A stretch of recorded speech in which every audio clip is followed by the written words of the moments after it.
এটা প্ৰতিবাদ অব্যাহত ৰাখিছিলে বহিৰাগতৰ বিৰুদ্ধে আলোচনা হ'ল। যোৱা 13 তাৰিখে শিৱসাগৰ চহৰত যিনি দাস নামৰ এগৰাকী ছোৱালীক দুজন ব্যক্তিয়ে তেওঁৰ ওপৰত শাৰীৰিক আতিশায্য চলায় বা তেখেতৰ ওপৰত আক্ৰমণ কৰে। ঘটনাক্ৰমে দুইজন মাৰোৱাৰী সম্প্ৰদায়ৰ ব্যক্তি আছিলে যি তেওঁলোকক আক্ৰমণ কৰিছিল। ইয়াৰ পাছত শিৱসাগৰৰ বিভিন্ন দল সংগঠনসমূহে ব্যৱসায়ী সমাজক বা ইয়াৰ মাৰোৱাৰী সমাজক এখন সভালৈ মাতিছিল।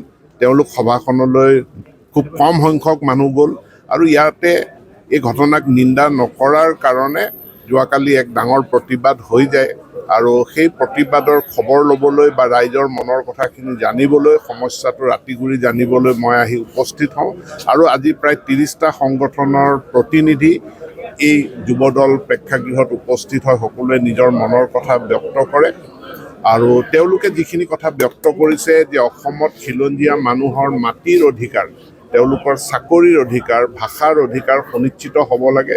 ইয়াত নিশ্চিতভাৱে এই চৰকাৰখনে ডক্টৰ হিমন্ত বিশ্ব শৰ্মা ডাঙৰীয়াৰ নেতৃত্বত আমি কাম কৰি আহিছোঁ। 2019 চনৰ যি ভূমি নীতি খিলঞ্জীয়াৰ পক্ষত খিলঞ্জীয়াক ভূমিৰ অধিকাৰ প্ৰদান কৰাৰ কাৰণে সেই ভূমি নীতি বৰ্তমান আইনলৈ ৰূপান্তৰিত হ'বলৈ গৈ আছে। এই আশ্বাস আজি মই তেওঁলোকক প্ৰদান কৰোঁ। গতিকে অসমীয়াক অস্তিত্ব ৰক্ষা, খিলঞ্জীয়া মানুহৰ অস্তিত্ব ৰক্ষা, অধিকাৰ ৰক্ষাৰ প্ৰশ্নত উত্থাপিত সকলোবিলাক প্ৰশ্ন, সকলোবিলাক বিষয় দাবী চৰকাৰখনে কৰি আছে আৰু যদি কিবা কৰিব লগা প্ৰয়োজন হয় আমি সেইখিনি আলোচনা সাপেক্ষে আগবঢ়াম।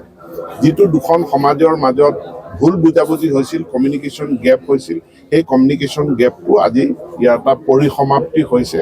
কাৰণ মাৰোৱাৰী সমাজৰ পৰাও প্ৰতিনিধি আহি পেলাই তেওঁলোকে এই ঘটনাক তীব্ৰ ভাষাৰ তেওঁলোকো নিন্দা কৰিছে, তেওঁলোকে দুখ প্ৰকাশ কৰিছে আৰু তেওঁলোকে মাৰোৱাৰী সমাজৰ হৈ গোটেই শিৱসাগৰবাসীৰ ওচৰত তেওঁলোকে ক্ষমা বিচাৰাৰ লগে লগে মানে গোটেই বিবাদটোৰ এটা পৰিসমাপ্তি ঘটে।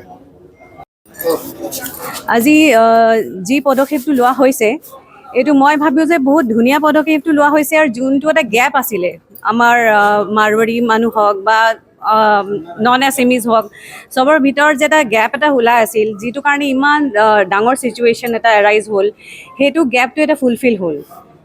মই এইটো ভাবোঁ আৰু যিটো ভুল আমাৰ তৰফৰ পৰা হৈছে যে আমি ইনভিটেশ্যনটো ৰক্ষা কৰিব পৰা নাছিলোঁ, সেইটো এটা মিছকমিউনিকেশ্যনো ক'ব পৰা যায়। তো সেইটো কাৰণে ক্ষমা প্ৰাৰ্থী আমাৰ সমুদায়ৰ পৰা। সেয়াই।